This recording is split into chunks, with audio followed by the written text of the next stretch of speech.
lads, it is I, your supreme overlord, Vanny Vanilla. First things first, I'm back! My voice is all fine now after being so sick. Did you miss me? That last video was pretty weird, wasn't it? Just goes to show, I really could turn a mess into entertainment, huh? Anyway, so episode 12 of G-Witch, holy moly, what an episode. What a way to close out season 1. Yep, you heard me right. 12 episodes in season 1. Don't worry, I'll give you my thoughts at the end of this video about it. But this episode is the most action-packed episode that screams Gundam in every single way. All of the naysayers of the series are silenced. We have death, we are on the brink of war, and the emotional traumatic scarring of these characters is probably the highest we've ever seen. So let's get that spoiler alert out of the way and jump right into the final episode of season 1 for The Witch from Mercury.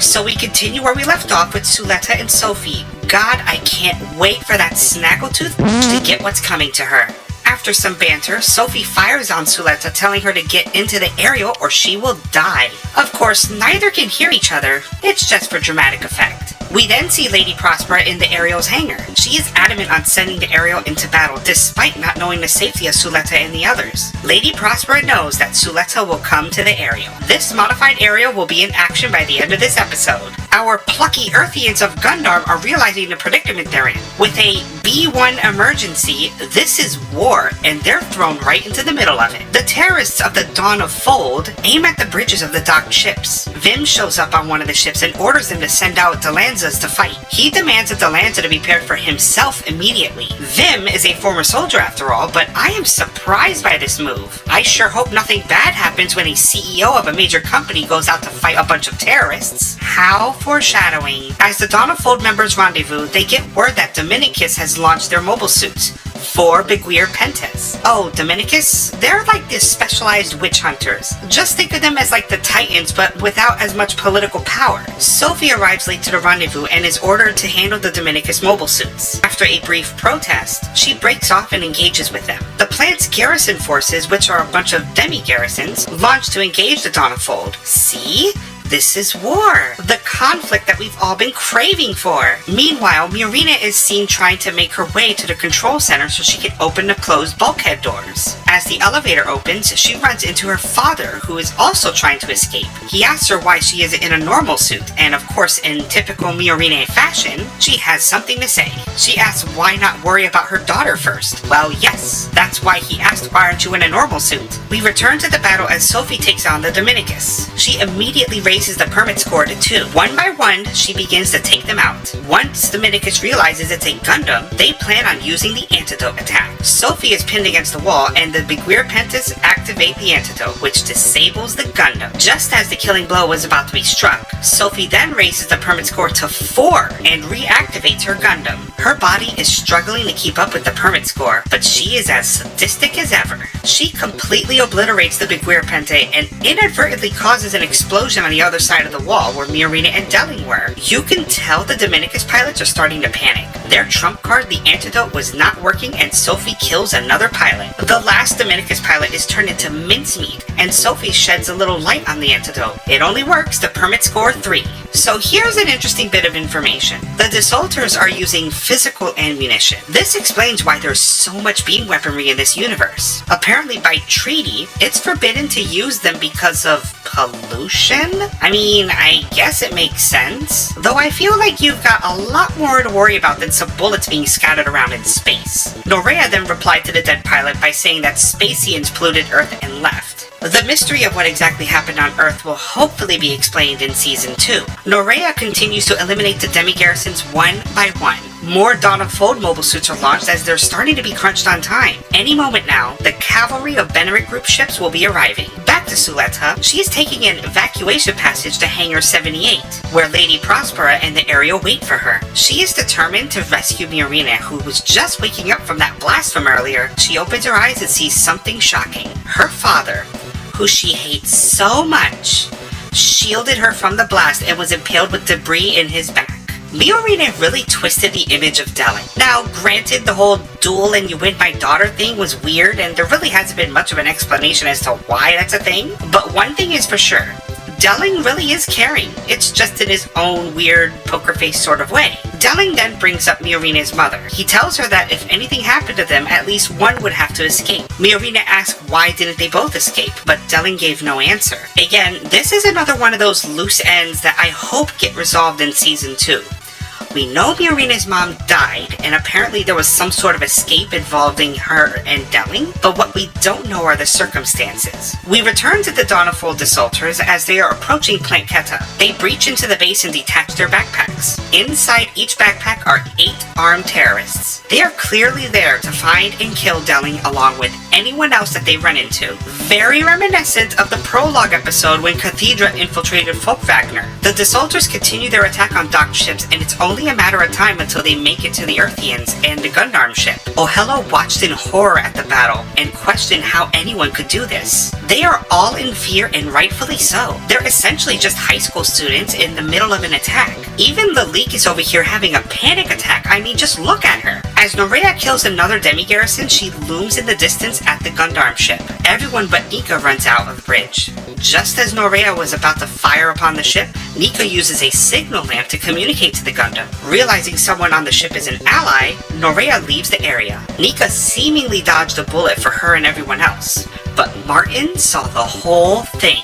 Another to be continued in season 2 moment. On one of the Jaturk ships, a Delanza soul kicks a door down and launches. Vim is inside the mobile suit and leads 3 other Delanzas. He is an experienced veteran and is ready to fight. He makes his way towards the hijacked ship. This is kind of a badass moment for him, but boy oh boy, did you forget who's on that ship? The unluckiest man in Gundam, Guel. Vim fires on the ship, not knowing his own son is inside. One of the blasts caused the door to malfunction and open. Guel then overhears some terrorists mentioning a Gundam in the plant, a particular Gundam from the Astakasia school. Guel takes his chance and runs out, despite his crewmates telling him to stay put. He sneaks into a Desultor and attempts to make a break for Planketta. Vim, who thinks it's just another terrorist, opens fire on the outdated mobile suit. Remember, they can't communicate together from afar. They have to be close in order to do so. Vim gives chase and blows off the Desultor's arm and fires some back missiles at the Desultor. Guel is desperate. He's not trying to fight this Delanza. He just wants to go to Planketta and go to Suletta. She flashed before his eyes before stabbing the Delanza's cockpit. A truly shocking moment. A top moment in Gundam that will be remembered. Guel cries out to the Delanza and states his name. Vim answers back, and it shakes Guel to the core. He urges his father to eject, but then the unthinkable happens. Vim's Delanza soul explodes,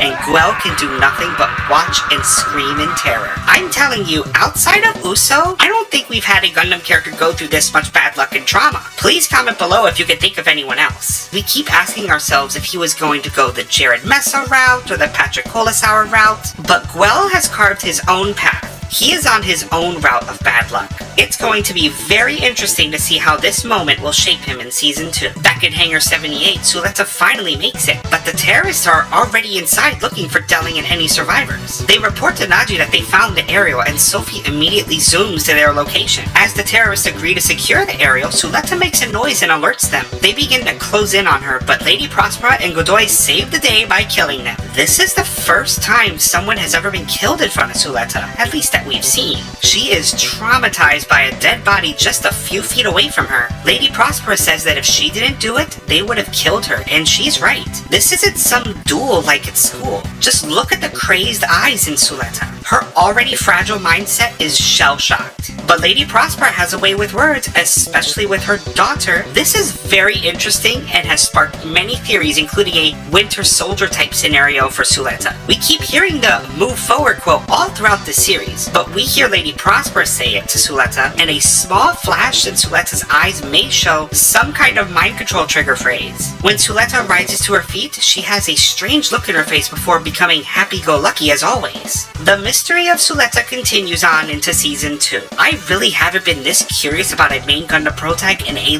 long time. Sophie blasts her way into the hangar and starts to look for Suletta. Her system locks onto a container, but then we see the familiar wisp of gun bits form a shield.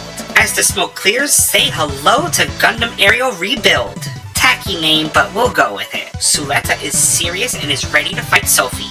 Please kick her ass, Suletta. The aerial pushes Sophie out of the hangar, and after a series of missed shots, the aerial closes in with its beam saber. Sophie tries to fire again, but the aerial's gun bits protect her. Then Norea in her Gundam comes to assist Sophie. This upsets Sophie a little bit, but Norea could tell she's struggling. Suletta then uses this chance to unleash yet another new power of the aerial. That big thing on its back apparently is a huge, I guess you could say, buster rifle or mega particle cannon. It extends and the aerial's gun bits attached to it. Norea is shocked and calls Okot to back off. The aerial fires a huge blast that nearly wipes out the desultors. Now, granted, it's not a shot that's as big as like Wing Zero's buster rifle or doubles it as high mega cannon, but still, it's pretty impressive. I just wish it hit something. Just then, the cavalry arrives. Grassley ships led by Captain Chonk himself, Kenanji Avery. They fire on the area, and just like that, the Dawn of Fold's time is up. Interesting note here, one of those blink and you'll miss it type things. Okot looks at the destroyed desultor, missing its head and arm. 99% sure that this is the same desultor Guel was piloting earlier, but it's mysteriously empty.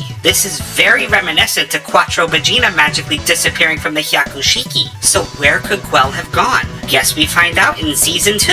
The and the Thorn retreat along with the surviving desultors. Shadiq is informed that the operation has failed, but he just creepily smiles for no reaction. Just a blank smile. Ugh.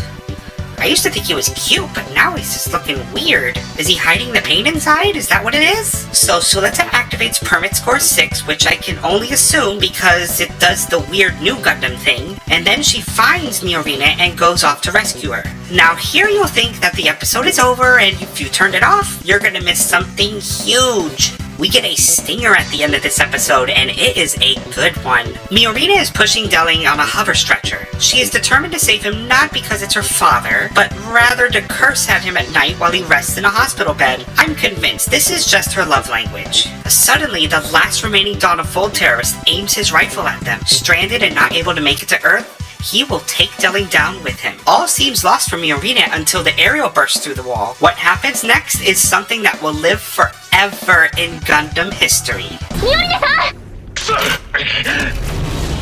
Yamenasai!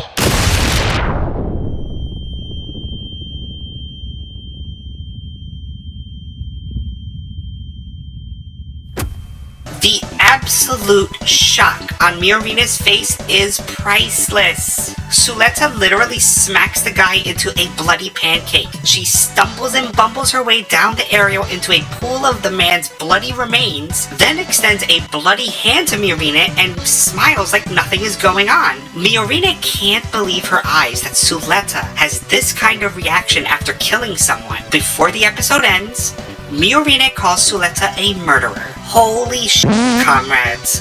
What an episode, what a finale! I am still trying to process everything that went down. I said it at the beginning of the episode, I'll say it again. The naysayers were oh so wrong about this series. I remember when people dropped this after the first episode because, ew, woke lesbian couple. Or, this isn't Gundam, it's not supposed to take place in school. Shame, shame, shame. Shame on you. You walked away from diamonds on the first dig. Now, if I were to have any criticism on the episode, I would really love to get more cockpit cut-ins with the Dominicus guys getting blown apart. These little details would have added to the terror that these Gundams impose, especially once they realized the antidote didn't work. I understand they have constraints in time in the episode, but still, it's always nice to see more pilot cut-ins. Also, I would have loved to see the Aerial's new rifle actually hit someone. Like, compare it to Amuro when he fired this beam rifle and killed Slender in the beginning episodes of Mobile Suit Gundam. The shock on Char's face is priceless, and seeing that shock would have been amazing. But I'm sure they have plans with Okot and the other terrorists, so can't kill them off just yet. Supposedly, there are 25 episodes in this series, and there is still a lot to wrap up in this. We need to get to the bottom of what exactly happened on Earth with the Spacians. We need answers on Suletta's origin. What is Lady Prospera's true intentions? What was Delling doing in Plant Keto with that special project? And will my boy Guel finally catch a break? I mean, come on, he's been through enough. There are so many questions that we have to get answered, and I hope they can deliver them in 13 episodes. Anywho, comrades, that's the video. Please let me know what you think down below. How did you enjoy Season 1? What are your thoughts on the final episode of this season? Any predictions of what'll happen next? I, for one, enjoyed 95% of this season. I have very minor gripes with only episode 11 as being my real true disappointment. The writing, the designs, the music, everything about this show is really amazing. I only pray that this doesn't turn into what happened to IBO. Great ending to a season, then a really slow, awkward start into the second season. But maybe with the cap of 25 episodes, we won't have that. It'll just go straight to the point. I will return with more G-Witch reviews when the new episodes drop in April 2023. And as always, you can't forget my shameless plug. Don't forget to follow my Instagram, vanny.vanilla.v3. I answer every DM on there, so if you're too shy to leave a comment, which I highly encourage you do so, because I read those too, at least DM me and let me know what you think. Until next time, comrades, bye! Congratulations, you made it to the end. The cringe is over, unless you want more. Do it. Click those videos in the box. Do it. Do it!